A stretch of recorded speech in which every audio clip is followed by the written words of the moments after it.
Hey guys, it's Gary back with unfortunately a new real estate fraud that we need to be aware of. And so this month, September, is Real Estate Agent Safety Month. And part of Real Estate Safety Month or Agent Safety Month isn't just your physical safety, but it's your financial safety. It's your safety of your time, protecting yourself from lawsuits and things of that nature. So this is a brand new fraud that has started to come around here now. This is a fraud that started in Florida, it worked its way to Colorado, then to Tennessee, and now it's starting to hit some of the other southern states. What this fraud is that a foreign nationalist will record a fake deed against a piece of property claiming the ownership of it. The owner of the property has no idea this deed has been recorded. What the deed is, it's a fraudulent deed. The seller's signatures are forged, forgery, fraud.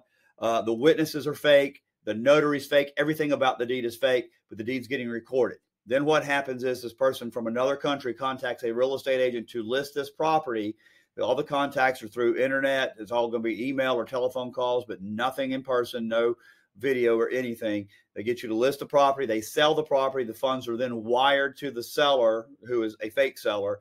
And then later on, after the buyer has taken possession and ownership of the property, the real seller finds out that the property has been sold out from underneath them. So now we have a ownership claim, a forgery, and a fraud claim.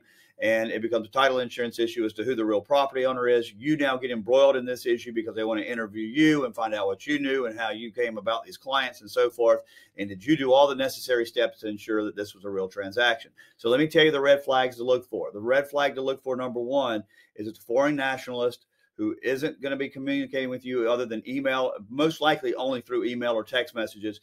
Rare, they may get on the phone with you, but they're rarely going to be in a position where you actually see their face.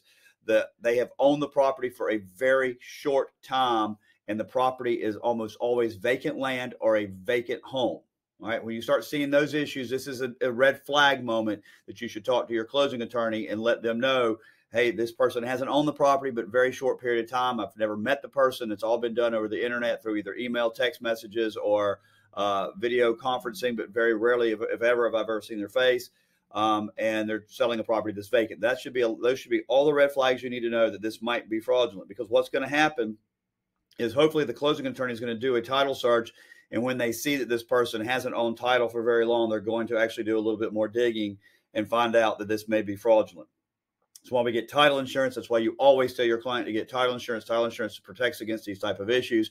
But these are the frauds that get you embroiled in these big, long, drawn-out issues. You're going to wind up with a buyer who's unhappy with you. You're going to wind up with a seller, a true owner of the property, seller who's not going to be happy with you, and you don't want to deal with that. You're going to be testifying cases, spending your time and effort, money to defend yourself, and then you probably have to hire a lawyer to defend you. So it's just something you need to be careful of. But this fraud is real. We're starting to see it in South Carolina.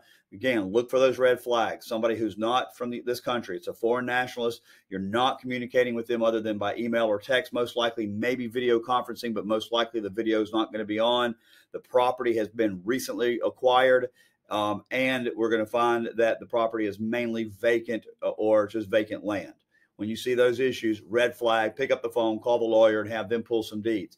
This goes back to what we talked about in our podcast this week. You need to prepare before you go to any meeting. Sit down at the computer, go to the court records and find as much as you can out about this transaction. Go look at the tax records. If the property transferred hands very, very recently, that should be something that you're going to have to look at. It's not necessarily always a red flag, but it's something that needs to be alerted to the closing attorney that the seller is only on the property for 2 weeks. To me, that's a red flag. Now, I do recognize there's some investors out there that buy and flip properties, but most of those investors in the United States. So when you start seeing foreign nationalists do it, it obviously should be cause for concern. All right. Hopefully that helps you guys and protects you guys as we continue to talk about Real Estate Agent Safety Month. Y'all have a great weekend. And as I used to say on that show, Hill Street Blues, let's be careful out there. See y'all soon.